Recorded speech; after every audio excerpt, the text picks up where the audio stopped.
Kailangan daw pong magbigay ng gobyerno ng suporta sa mga lokal na producer at hindi lang sa mga consumer.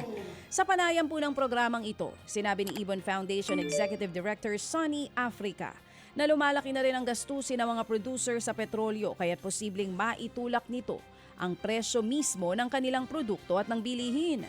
Anya, kailangan itong matugunan ng gobyerno, lalo't ito lang ang paraan para maibsan ang epekto ng mahal na petrolyo sa middle class na mga Pinoy na hindi naman nakakatanggap ng tulong mula sa gobyerno.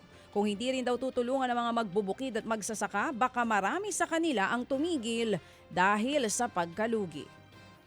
Magkakaroon ng inflationary epekto dahil nagmahal ang presyo ng produksyon, nagmahal ang presyo ng bilihin. So napakalinaw, ang kailangan rendahan dyan yung tulak sa gastusin ng mga producer para hindi mapasa yung mas mahal na presyo dun sa mga consumer na ang konti-konti ng kita matutulak sa kahirapan.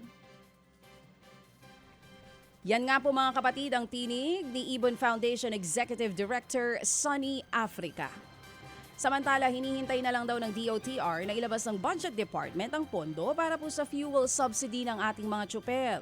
Naantala daw po kasi ang sertipikasyon mula sa Department of Energy na nagkukumpirmang pumalo na sa $80 o higit ang kada bariles ng Dubai crude oil. Nakuha naman na raw ang sertipikasyon na kailangan para sa pag-release po ng 2.5 billion pesos na pondo. Higit 1 milyong transport at delivery workers ang inaasahang makikinabang sa subsidiya. Samantala, bumagsak po ang benta ng mga sasakyan sa Pilipinas ng 9% sa unang 2 buwan ng taon. Pero sa kabila po nito, malaking pagtaas ang naitala sa benta ng mga electric at hybrid na sasakyan na umakyat po ng 67%.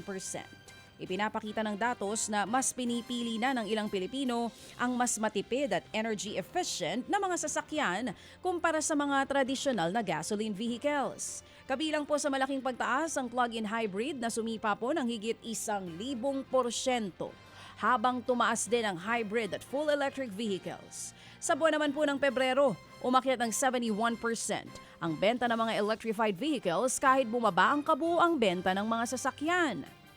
Ayon po sa Campi, nakaapekto ang tensyon sa Middle East at ang presyo ng langis sa pagpili ng mga motorista, kaya mas tumitingin sila ng mas matipid na opsyon.